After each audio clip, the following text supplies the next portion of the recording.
On today's show, the guys welcome Michael Finney. Michael is the curator of Exploring Our National Parks and the Chicago 1893 projects with books to match and a new book on building your personal brand. There's also an EduTech tip of the week. All of that and more up next on EduTech Guys. You're listening to the EduTech Guys, EduTechGuys.com.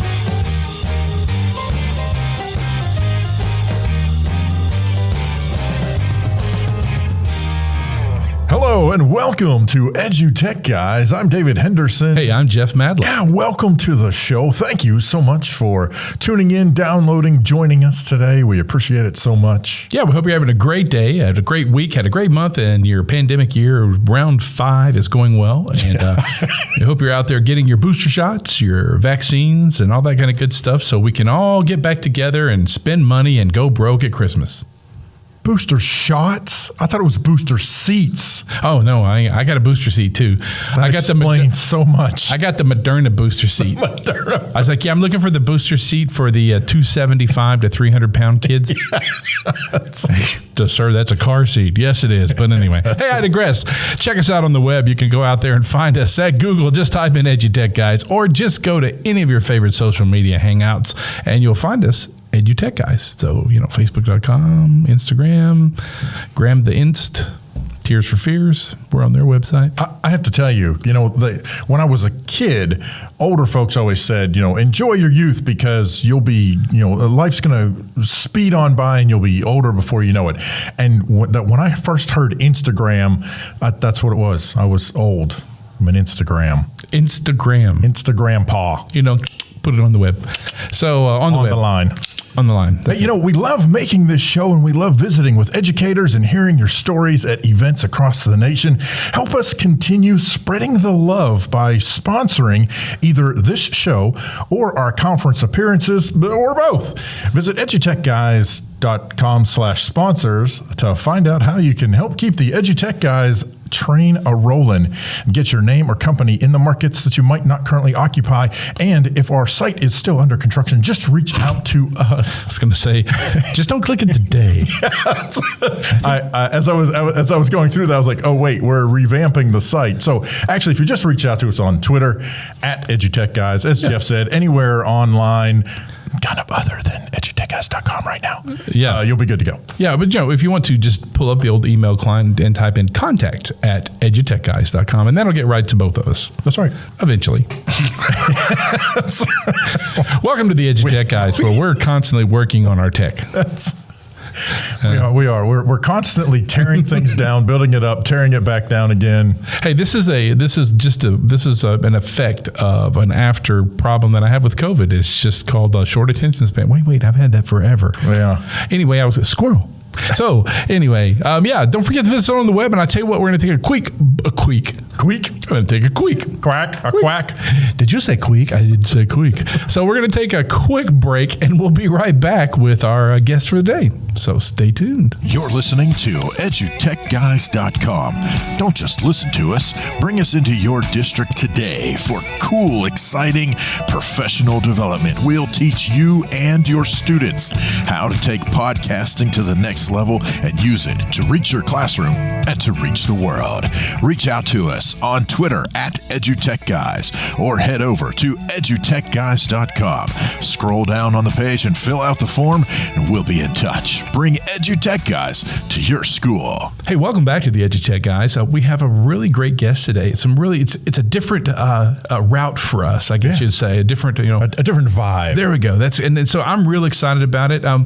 We met online, and I realized, this is a creator. This is somebody who's making some stuff, and I thought this would be awesome for the show. So I'm going to let our guest introduce himself, tell us who he is and what he does, and all that kind of good stuff. So here we go. Hello, my name is Michael Finney. I call myself a media engineer. So I do a variety of different projects. Some of the stuff that I've been associated with over the last few years have to do with the Columbian Exposition, a Chicago World's Fair in 1893. I have also got a project that focuses on national parks, visiting them, and all kinds of different ways you can explore that by creating media of your own. some of the stuff you can find on Amazon. You can find some things on Gumroad, starting to expand into the extended reality world, and have a project that focuses on working out content for your personal brand and promotion as well. Yeah, you're dabbling in a whole lot of things that are not necessarily connected, but also not necessarily not connected. That's really cool. I appreciate that. So tell us how your life experiences, your education, your background, your learning led you to the realization, and this will sound kind of existential, but your purpose on this planet of what you're doing now and how you got to this point. Well, that's pretty lofty. I don't know if my purpose on the planet is to make media projects, but it's something I like to do and have been doing with clients and with my own endeavors across life. I used to be a musician back in the day. I played a lot, and we did music videos and documented travels and created all kinds of promotional things and got into web design and stuff like that. And you kind of fall into doing different things for yourself or other people along the way. And I've worked in media and advertising over the years, doing different campaigns. And a few years back, decided I wanted to start doing some of that for myself and actually, create some stuff that I would be able to, show at any given point that kind of develops a portfolio, but is also expressive across the gamut. So I get to write, create music, direct videos, I guess, in a sense, and take photos and video and try and connect these pieces of imagery to a message, whether that is, symbolic or journalistic. I've got different experiences with different things, and I like to do it. So. Well, and that is a huge plus. People tend to sell that point very short. You like to do it. That's one of the keys, I think, to any, especially longevity when it comes to anyone who is creating any type of content. Yeah. And, just to point the mirror back at you guys before we went to live, you were talking like this is, we've done over 400 episodes, and it's like, well, you have established longevity. It's like, why do you keep coming back to this? Because you like doing it. You like having the conversations and you like learning about stuff, and you get to delve deeper and deeper into the little crevices of information about topics. And, some of those, I like traveling. I've been to 48 of 50 states. I'll let you guess which two I haven't been to yet, and have gone to a lot of national parks and state capitals, and have taken pictures there and written about traveling there, and kind of shared that along the way, and gathering those things up and being able to put them into a slightly richer experience in terms of like a video component or something like that, where you can send it out to share with your family or whatever. It's fun to do. I like it. And, there's no reason that more people can't do this. If they so choose. Well, and I think that's one of the really cool things about your national parks project, since we're kind of going down that road. It's not just, hey, these are the pictures that I took and this is the experience I had.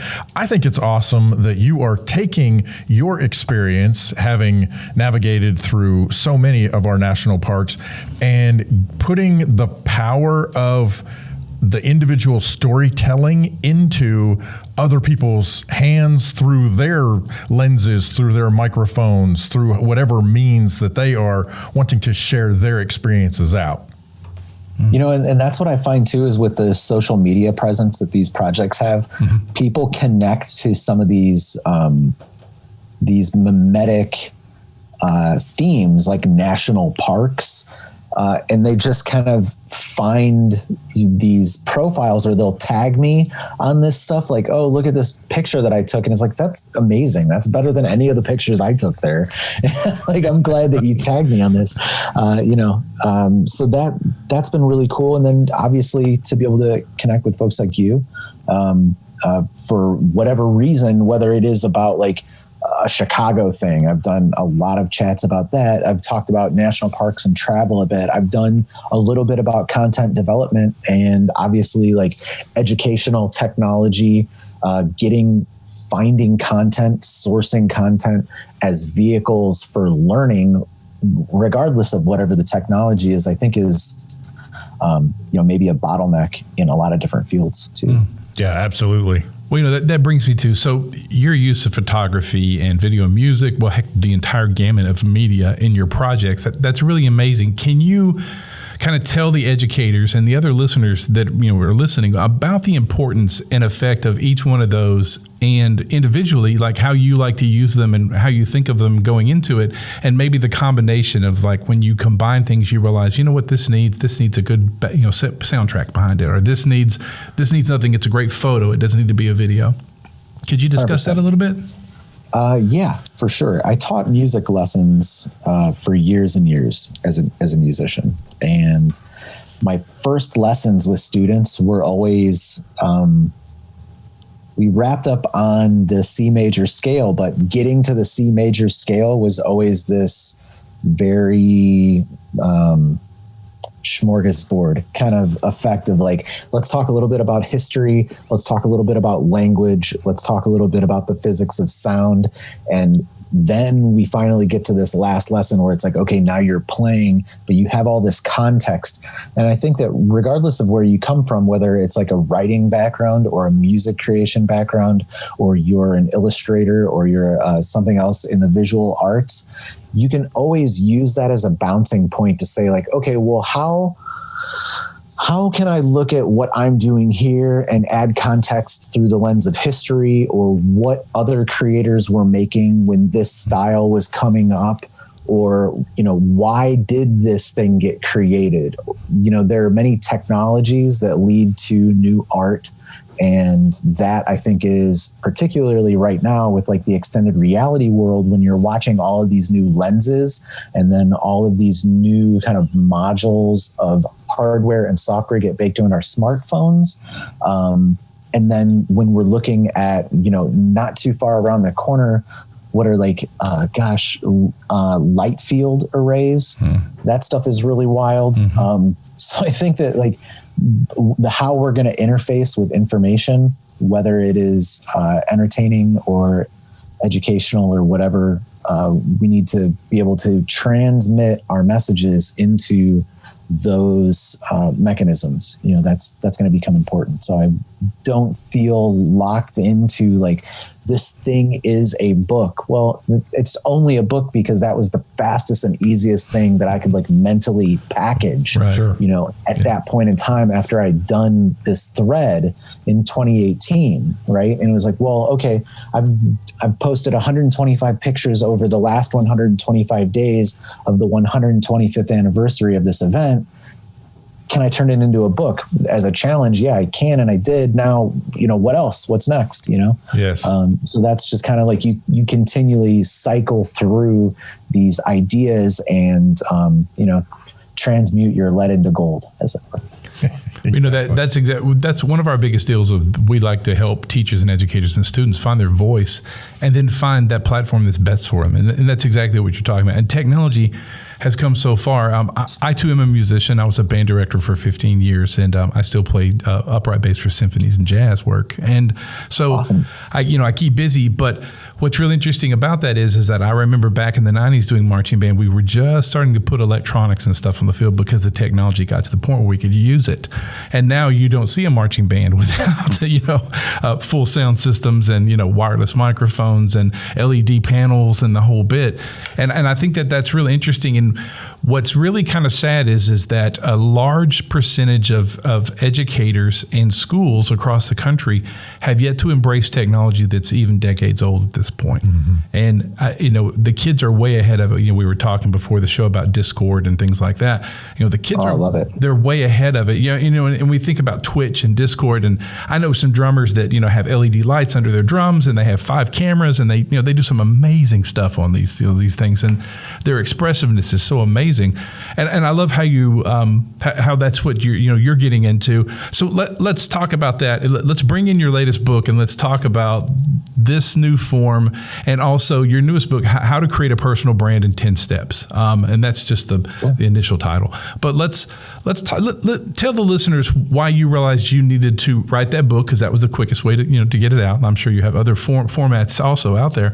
But and the importance of everyone's personal brand, not just educators, but students and bankers and truck drivers and that kind of thing.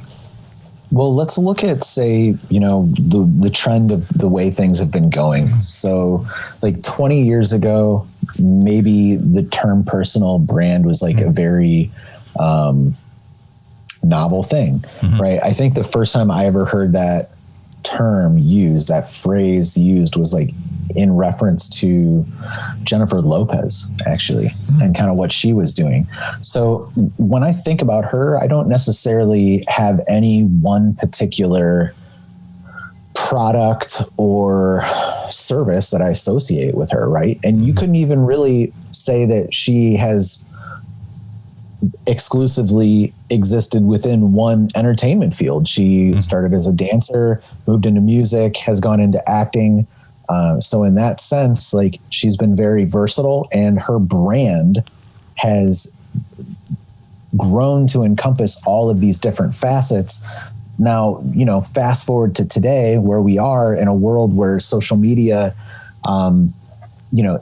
is now even just like a collection of platforms, and how you express yourself on all these different platforms varies, whether it is pictorial and videographic on stuff like Snapchat and Instagram and TikTok, or if it is more editorial, on Facebook and Twitter, or whether or not it is more collage-like on Pinterest. However it is, however you perceive your experience there, you're probably doing and dabbling across a variety of media creation mechanisms already. And to think more longitudinally, right? To think more purposefully, intentionally about how to apply these tools, and say, like, how do I want to get from here to there within a certain amount of time, or make sure that I get all of these things said within a certain amount of time. That can be really valuable if you are actually trying to grow awareness or sell something, as many people are. I think that a lot of people are now like past the notion of like, oh, I'm going to have like a side gig in addition to my career or whatever, where I try to generate money. Like, a lot of people do that, and they think of that and they approach it that way. So why not use the tactics available to you to make the most of that, and make it easy, I guess, to create pieces of content that can be reused or applied across a wide variety of distribution channels too. Because people don't think holistically, or they don't think about what they're going to need next month when they're just like signing up for Instagram, right, as opposed to saying like, oh, I have to maintain a presence across all of these social networks. What things do I need for all of them so that I can make this really quick and easy for myself as I do join all of them? Yeah, I think that's one of the things that, especially here in the most recent, offerings of various social media platforms, before you wouldn't necessarily see, I'm just going to use like the Holderness family as an example. Okay. If you don't know, for those that may not know them, wildly popular. They're a family who do these parody videos. They're goofy, silly. They have a great time doing it. And they initially, if I'm not mistaken, they started on Facebook, I believe. And then as they realized, we've got to be able to reach more people and as you said, embrace all of these different platforms. They put their different, they put the same content on different platforms, but they're tailored for those platforms. Good Mythical Morning is another prime example of that. You can watch their full-blown episodes on YouTube, but on Facebook, you get like these very edited, condensed versions. And that's, and I'm not saying that to discourage anybody saying, oh, look at all the work involved. In fact, it's kind of the opposite. It is, you can take this one piece of content or these couple of pieces of content, right, and tailor those for your TikToks and your Instagrams and your, whatever else is coming down the road. and kind of reuse content in different ways, and all of that goes to building that personal brand that you're talking 100%. about. Yeah. Totally agree with you. Like, yes, the first couple of times it's going to feel like heavy lifting because you haven't developed any processes. It might be the first time you're interfacing with a piece of software. Yeah, of course, when you're learning stuff, it takes a little while.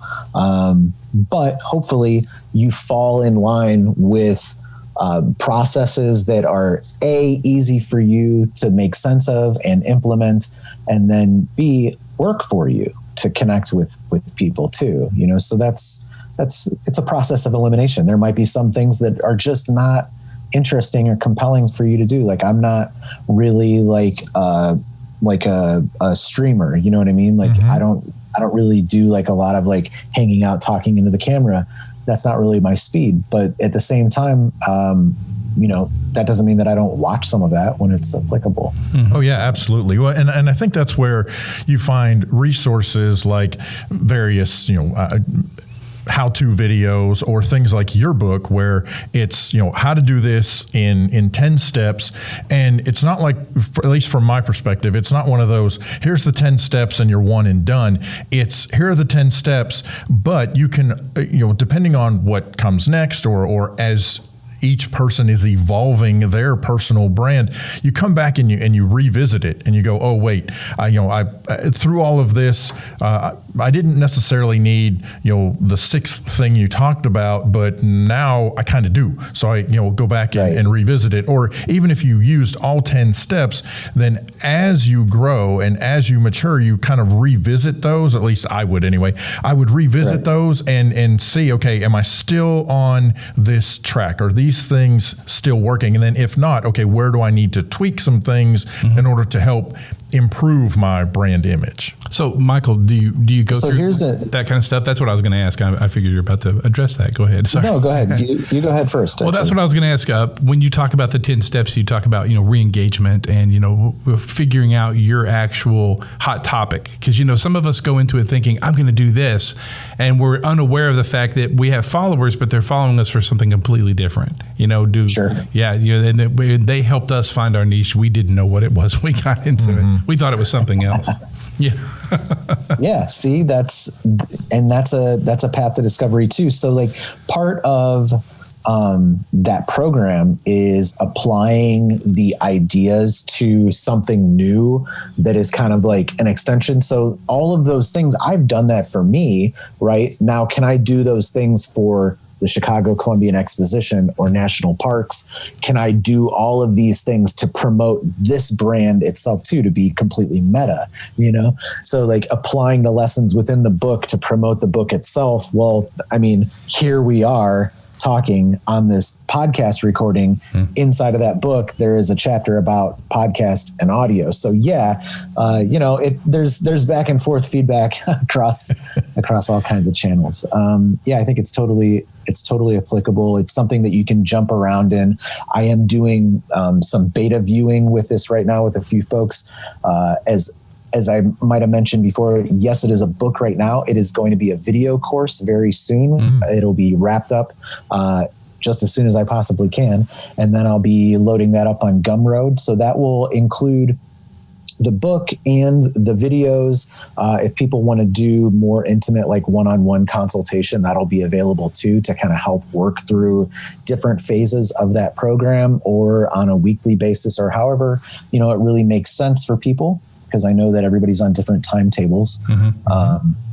And that's kind of where I want to head with that. So yeah, to answer your question, I guess as broadly a way as I can. One of the things, because our focus is, educational technology and focusing on educators, one of the things that if you're an educator and you're out there listening and you might be thinking, this personal brand stuff, I'm not doing TikTok and I don't want to do, Facebook or YouTube, or here's the thing. Your personal brand is how you are presenting yourself out to whoever your consumers are. And so those consumers could very well be the students in your classroom. And for me, it's really funny. I'm old. So when I go way back to, especially my fifth and sixth grade teacher, I ended up having the same teacher because as I went to sixth grade, they shifted him over. And we didn't have the term personal brand back then, but he did have his own personal brand. It was the way he looked and the way he talked and the things he said and the things he did. And that has stuck with me all these years later because he was very conscious about what he said and how he said things and the way he would present things. And that was all part of that. I guess in those days you called it your personal image, right? But it was all part of his branding of this is Mr. So-and-so. And ultimately, in the scope of that school building, and then throughout the district, and then really even into the near lying other districts, the regional areas, you could mention his name and people would know, oh yeah, I know about that guy. And this was, long before there was any kind of this stuff. And his own slideshow that you turned. Yeah, that's right. Dr. David Suzuki was narrating. But that shows you how old I am. But just to say all of that, to say that a lot of times we like to share things with you as the listener that you may not quite see a direct connection between what you're doing in the classroom and what we're talking about, but hopefully this kind of thing and the discussions we're having makes those connections for you. Sure. So that was a long-winded way to say what I needed to say. To tie back into what you're talking about, though, I completely agree, because the way things are going, remote teaching, there's no reason that a lot of these faculty who have developed syllabuses or programs or whatever can't simply now record themselves teaching these classes and then distribute them into these different platforms that exist, like Udemy, Khan Academy, a slew of others. All those, yeah, exactly. We've had this discussion. So those become the side income for some of these folks that is, I don't know if I want to say evergreen, but certainly recurring. Right. Depending on how much it gets pushed or promoted or whatever. Well, and honestly, a lot of it is evergreen. I mean, yes, I get, especially if you happen to come up through the non-Common Core math era and then had to come into the Common Core math era and whatever other alternate methods of math teaching, let's just put it that way. But ultimately, 2 and 2 is 4, right? I mean, there are some basic concepts that, as you said, are evergreen. There's a lot of history that can be presented that it's history. It, for the most part is what it is, although we are making continual discovery. So that content can also be updated. Same with science and, most of the content that you're seing educators presenting. See, that's a supplemental DLC right there. That's an opportunity. Right. Exactly. Look at there. Exactly. The DLC. We know that's hilarious. That's a conversation that we've had and I believe that the future, which is really close, is those teachers build their brand and they instead of teaching at that, land-based school district, they can now be hired by multiple school districts, and that becomes the curriculum and make way more than teachers make now, because I want, Dr. Chemistry for chemistry. He's great and he teaches in 400 different school districts across the country. Right. Beautiful. Yeah. So I want to kind of bring some stuff into play here.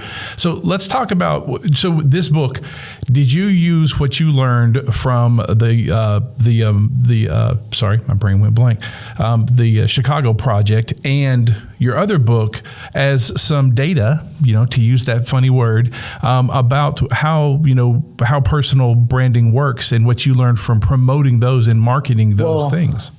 So I use them as examples of how they're applied, but I don't necessarily use them as like definitive case studies or anything like that.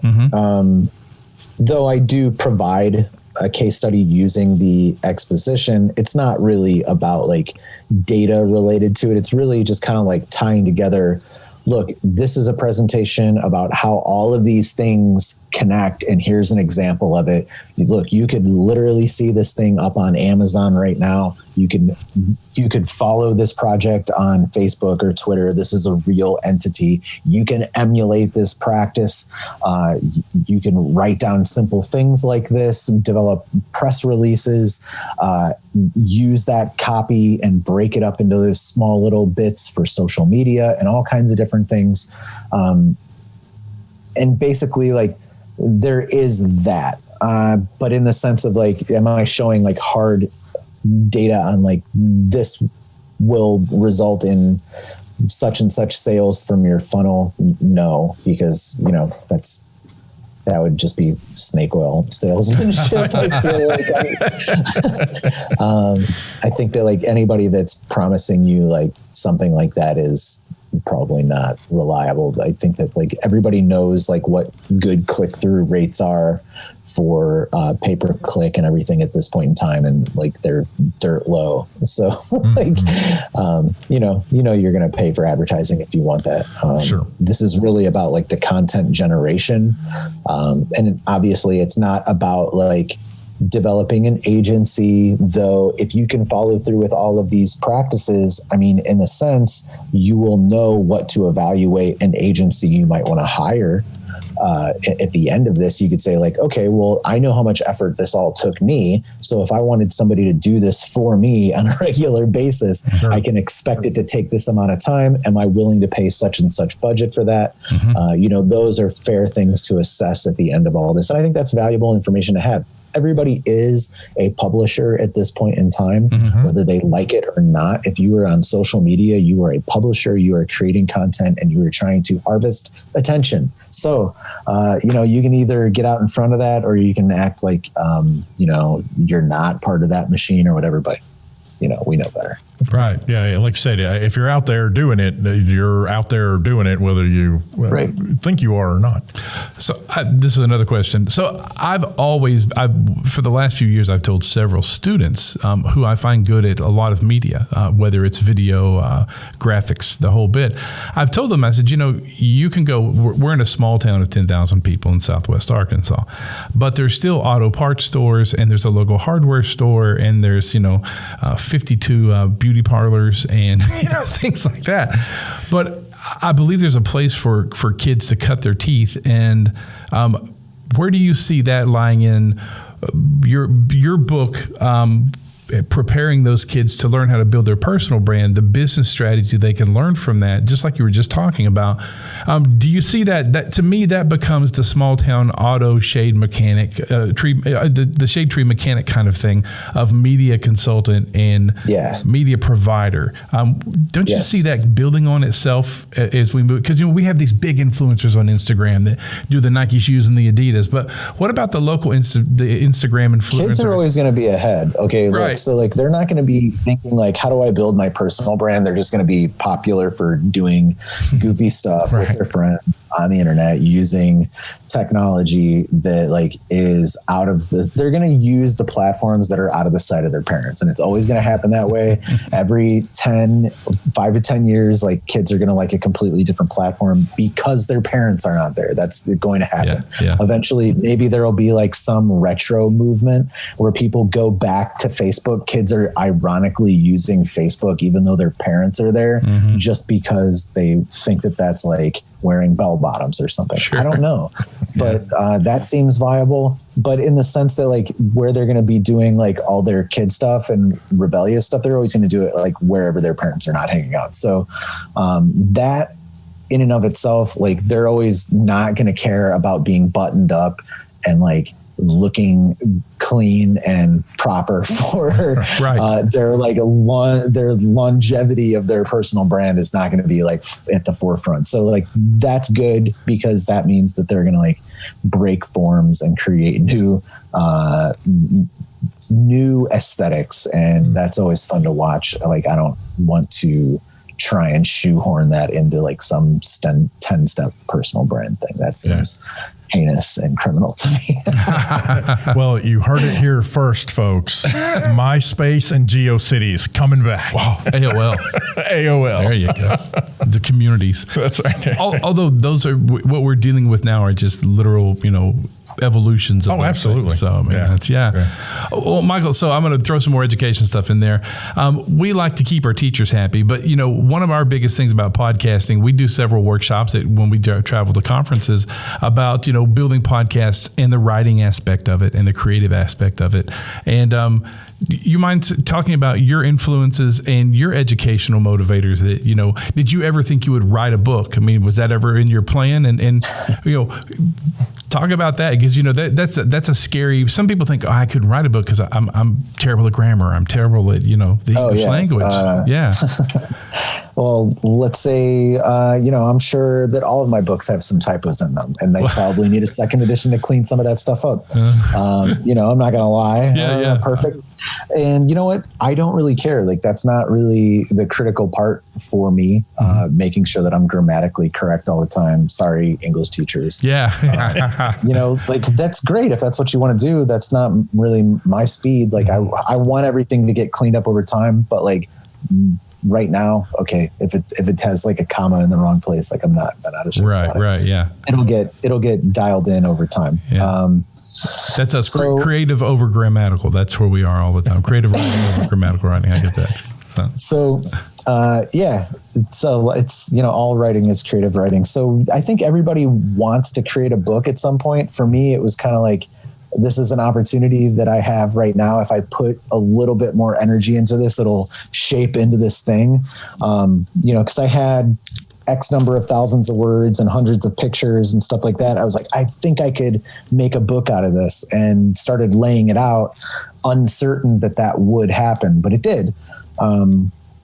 Now, in terms of my influences for making a book, I do have a couple. There's a guy who had created a book that my newest book is kind of built on his as a template. His book is called Make It Great by Gary. Just lost his name. Gerbishak. I can't remember his name right now. Hold on, I have to look it up because I don't want to mess it up. Otherwise, and then it'll bother you till 3:00 in the morning. Yeah, Phil Gerbishak. I don't know why I couldn't remember Phil's first name. Yeah, but Phil Gerbishak put out a book called Make It Great, and his book is awesome. I got it from another friend of ours, a mutual friend of ours, at an event some years ago, and read it and realized that he just put it out himself. And then there was another guy that I follow on Twitter who put out a book, which was a fictional book, only maybe 150 pages, 180 pages or whatever. It was all his own writing. Delicious Tacos put out this book. Fantastic. Just great writer and fun story. And they both publish, and, they're on Amazon, and they do these things, and they use them as promotional vehicles and stuff like that. And I just thought it was awesome. I was like, I could do this. So I put out the one on the Columbian Exposition. Anybody can write a book and release it on Amazon, and that doesn't lend you any credentials in any sense. But you can do that. And it is what I have done. I would love to put that out with a legit publisher at some point, but I'm not hung up on it. Yeah. In terms of it, making money, it does make some money. And in terms of being a great conversation starter, it is also that. Yeah, and I think in terms of that kind of self-publishing route, you hit the nail on the head. Anyone can write a book and put it out there. You know what I mean? That's one of the things. In fact, I had a friend of mine who he published a novel, just a work of fiction. It was something he'd been working on, and he had considered shopping it around, et cetera, et cetera. He decided, you know what, I'm just going to, he went out to Lulu.com. He went out to Lulu, great. And he was like, you know what, I'm just going to put it out there. And once I got a copy of his book, I was like, well, this is stupid. I have a book I've been working on. I can do this. And so, I put out a couple, and it was one of those things. I'm like would it be nice to shop, around and have a well-known publisher, grab me 100,000 copies that end up at the dollar store? Sure, that'd be fun. But by the same token, I wrote a book. I published it. In the scheme of things, I'm no Stephen King or any of those kinds of things. It's just, I'm a dude who decided to put some stuff down on paper digital paper, and make a book that you can actually hold in your hand. So yeah, I think when we look at what's available today in terms of content creation, whether it's people making videos with their phones or writing a book and putting it on Amazon or Lulu or wherever, where you can do the self-publishing thing, or where people upload their pictures to various sites and you can, even if you put them as royalty free, you can still make money off of those sites through the subscriptions that those sites offer. And people are, getting content like crazy. And then you have sites like Fiverr where, if I want to make a YouTube video and I don't know how to make a thumbnail to save my life, I can pay somebody $5 to make a thumbnail for me. I mean, it's those kinds of things. And it's just, I think it's fantastic. And all of that, bringing it full circle around, all of it ties back to the little baby steps that that are involved with getting your personal brand, refined into what you want it to be. Yeah, it just doesn't work for me. I got to keep sacking groceries at the Winn-Dixie to get by, but that's okay. Well, so Michael, new book. What's next for you? Share with our listeners what's coming up, and also your contact information, website, social media, things like that. So you can connect with me on your preferred social channel via my website, which is michael-finney.com. I also have some videos and links to some of the projects we've been discussing today. As soon as the video course is available, I will be loading up links for that. Cool. That'll be up there. There's social channels for all this stuff. If you're only interested in one component or another, that way you don't have to see everything or even care about all that other stuff. If you only care about nature, then you know where to look if you want to see some photos and stuff. That would be it for that kind of stuff. Well, I think what is next? I don't remember if I found you on Instagram or Twitter. I can't remember where. Probably Twitter. I think it was Twitter. He's at MDF_365. Yeah, that's right. Yeah, that's where it was. I was trying to remember. The video course is next. Cool. I have begun working on volume 2 of the National Park series. That is well underway in terms of writing. In terms of layout, 0% underway. I have done some of the videos, so that has already been created. We'll see. I think what probably would be the fastest thing for me to work on would be getting a second edition out for the Columbian Exposition book. There are a couple of corrections in there and a couple of additions I'd like to make. And I'd like to redo the cover. I'd also like to maybe address the larger scheme within the book now, just because there is so much more happening with it than, the fact that it is just a book. And like I said, the extended reality stuff, that is, I don't think it's like around the corner for me, but man, if I could be able to start showing people what we've been working on in the first quarter of next year, that's kind of like my unspoken, now spoken, informal goal.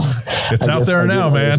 Yeah. So quarter 1, I would say, like, I would love to be showing people something, official related to that. And hopefully, something will come of that. We've got lots of progress. It's just a matter of getting it cleaned up and making it make sense for other people. That's awesome. Absolutely, man. So cool. Well, Michael, we want to thank you for coming on the show. I think a lot of our listeners I think they're going to really appreciate this. This is this is some stuff that they need to hear, and they're going to want to hear. And I think it'll get a lot of people inspired in the education area. So I want to thank you tons for that. Well, hey, yeah, I'm always looking to talk about these projects, obviously, but more importantly, anybody that is looking to get in contact with me or give me feedback in an educational sense about any of the projects that I've got going on, or wants to give some feedback or participate in some capacity with the exposition project. Always love hearing from people in regards to that, or seeing things that are related to the event, historical artifacts and stuff like that. Love to see it. Awesome. Once again, thank you, man. Thank you.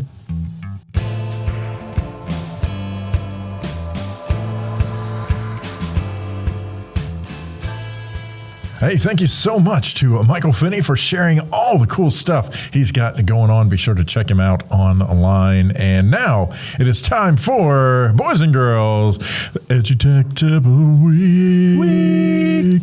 Ooh, that was a nice tritone there. Hey, listen, this week's EduTech Tip of the Week has to do with the new Apple iOS and its ability to scan text. If you haven't seen it, you can use the camera on board now. It becomes one of those choices you have in, say, an input window inside text messaging or when you're pasting into notes. You can turn on the camera, point it at any picture or select a picture of text and pull that text, OCR it in, and use it in any document that you have. Pretty neat stuff. I was telling David, I read it first about, I knew about it because I saw it one day and I was like, what's that do? Oh, that's crazy right there. But then so I read a great article of how college students were using it to take pictures of the members of their class taking notes and then steal those notes and pasting them into their thing. Hey, you don't hate the player, hate the game. Hey, before, you would just take a picture of, your classmates' notes. Right. Now you can actually do the OCR stuff and, convert it into text and you can read it without looking at the picture. Right. And it actually recognizes handwriting. So, wow. This is really good for me. So when my wife says, what do we need? And there's a handwritten note, I can just take a picture of it. It converts it to text if I needed to, use the camera to interpret and send that text. Or I could just take a picture of it. Well, go figure. Who knows? That's one of those things that's kind of like the voice memo thing in texting. I'm like, so if I record a voice memo and I send it to you and then you respond with a voice memo, couldn't we have just called each other? Exactly. Wouldn't that just be a phone call? Anyway, that's the EduTech Tip of the Week. There's your EduTech Tip of the Week. If you have any problems with it, just write out to problems@edutechguys.com. I thought you were going to send them to Apple. Yeah, contact@apple.com. Exactly. Yeah. Hey, listen, it's been a great show. We want to thank Michael Finney one more time for coming on. Don't forget to check us out on the web at edutechguys.com. In fact, Jeff has been working on the site and it will be up and running this afternoon because I had to do one little tweak and I finally fixed it. There was nothing there. It was just Well, it's very representative of what happens in the space between our ears often. Nothing there. That's the darn truth right there. But hey, you can also catch us on social media. Just look up at EduTechGuys. If you'd like to be on the show, check out our Calendly or at calendly.com/EduTechGuys. Yeah. We'd love to have you on the show. Let's talk about anything you want to talk about within reason. That's right. Love to have you. Love to have you. Hey, I'm Jeff Madlock. I'm David Henderson. We'll catch you next time. You've been listening to the EduTech Guys, edutechguys.com.